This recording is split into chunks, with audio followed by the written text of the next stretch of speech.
So right now, nandito na tayo sa Osaka, Japan.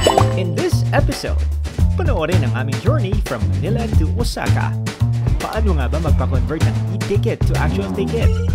At mukhang maliligaw pa tayo. Ito po, yung pupuntahan natin. Before we proceed, remember to subscribe and follow so you will be updated on our latest travels. Hey guys! So it's almost 11 o'clock in the evening and I'm still here at home. This is going to be my luggage and we are heading out of the country again. But for now, we'll be staying first sa Marriott para malapit na tayo sa airport. It was mid-November when we scheduled a vacation back to Japan. A few days after my birthday, my friend Rod and I decided to visit Osaka, Japan. It was an afternoon flight around 1:40 p.m. Kaya I decided to join Rod on his staycation in Marriott Hotel, which is just a few minute walk away from NAIA Terminal 3. Our multi-city flight costs around 8,137 during that time, which is fairly affordable, especially that we will be arriving in Osaka and living back to Manila from Kyoto. This amount does not include baggage and taxes, so might as well add that to your budget. Manila to Osaka was a 4-hour flight, and Osaka is an hour late, so we will be arriving around 6 p.m. there. Our Cebu Pacific flight doesn't have an in-flight food, kaya upon arrival, gutom na gutom kami. But before we head and look for food, papalit muna tayo ng pera. Hey guys, so we already passed the custom at nakuha na natin ang ating luggages and yeah, we're here in Osaka. I have $200 na i-exchange natin today. Ang presyo ng conversion niya is 160.77 for USD. Ano pala siya? 57.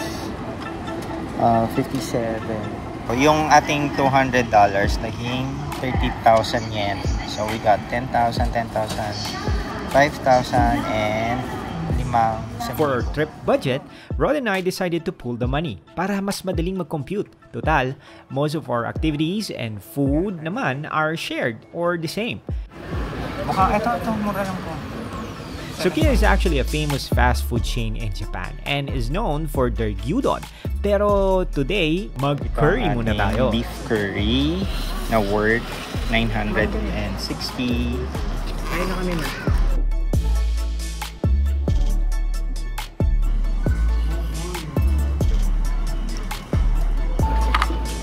Kasama tray. Yan, katatapos lang natin mag-dinner, early dinner natin yun. So we spent around 360 pesos for the beef curry that we ate sa Sukiya restaurant dito mismo sa airport. So dito na kami kumain kasi medyo wala kasing food yung flight natin. Kaya kumain na tayo dito sa airport pag-land natin before heading dun sa ating hotel, which is actually an hour away from here. Si Rod naghahanap ng gamot kasi medyo masakit yung ulo. And sabi ko, dito sa Lawson din kasi pwede bumili ng gamot. Next is for us to figure out how to go to the city. So ayan na guys, nararamdaman ko na yung lamig. So we bought a JR West Kansai area pass and it costs about 2,200 pesos.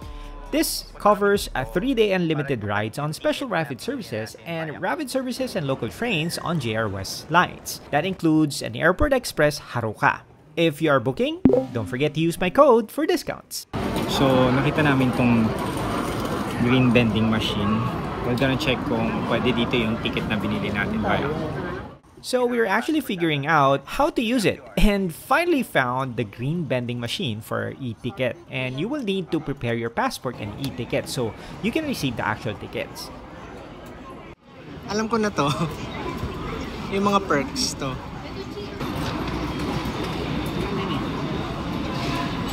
Almost 9 o'clock na. Oo nga, 9 o'clock na ng gabi dito sa Japan. And ngayon lang namin na-figure out yung sasakyan namin. Nagkamali pa kami ng pili. It can be understood. So backstory lang to what I'm saying, we're actually trying to ride a different train, but learned that we can only use it via Haruka line. So unlimited siya for 3 days for JR. pass. So, actually, figure out pa namin kung saan kami bababa. Pero sinusundan lang namin yung Google Maps. So, hopefully, hindi kami maligaw kasi baka madaling araw na kami. Buti na lang nag-leave ako today.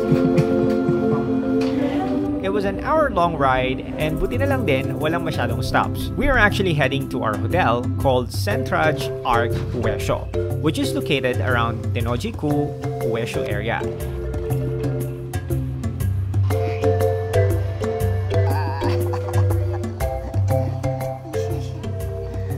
So, lumipat kami ng train line from JR to Metro line. Ngayon, we need to figure out how to do this here. Okay. Bumibili kami ng tickets. 3.8. Dahil pa nang lalakarin namin. So, nandito na tayo sa Tenoji station. Transfer tayo ng isa pang train. Hanapin natin.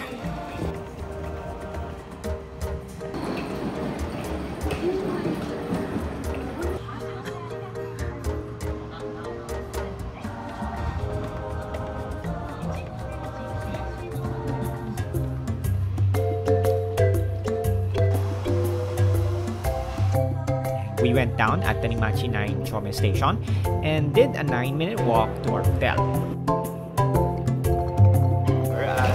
We're in the outside world. Okay. Gosh.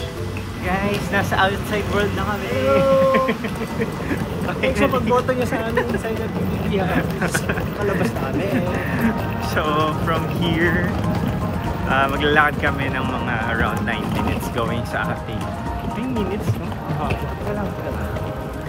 Going. Alam mo, mali. Parang tama yan. Pag ano, tamang nilalakad na. Kasi kaya nga tayo pinag-exit ng 3 para hindi na tayo tumawid. We booked this accommodation via Booking and it cost around 23,000 pesos during that time. And that is for 5 nights. Estimatedly around 4,600 pesos per night. Share 7 to 1. Ito siya. Nasang pintuan ka ba?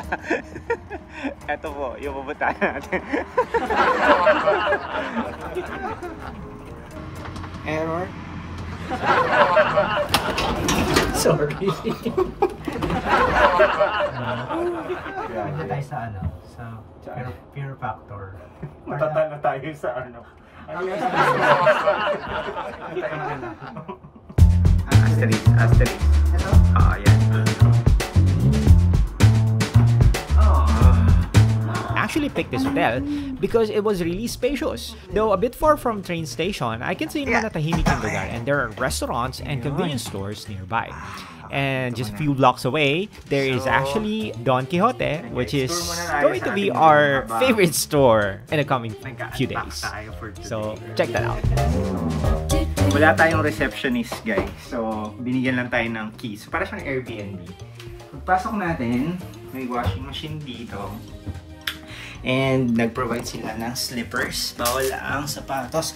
Fine 2,000 yen. So, meron tayong fridge, heater, and then ito ang ating kitchen.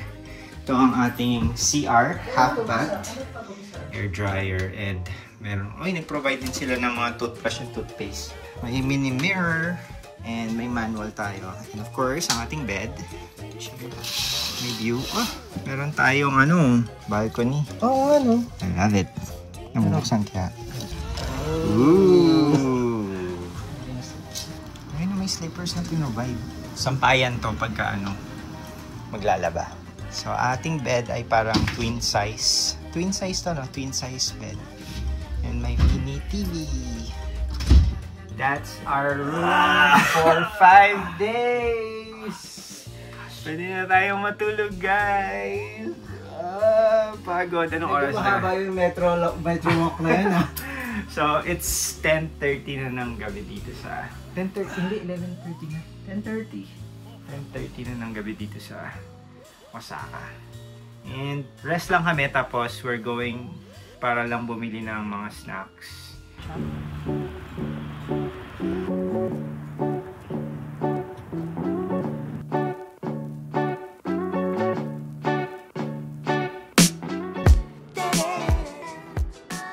Siya.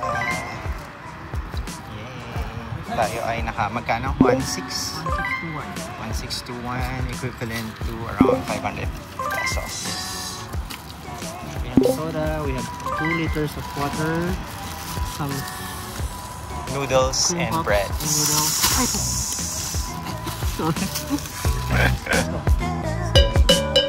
1,621 yen converted to On our next episode, saan nga ba tayo pupunta? And madaling nga bang mag-pass sa Japan? Also, parang napashopping na naman tayo ah. Abangan yan on our next adventure.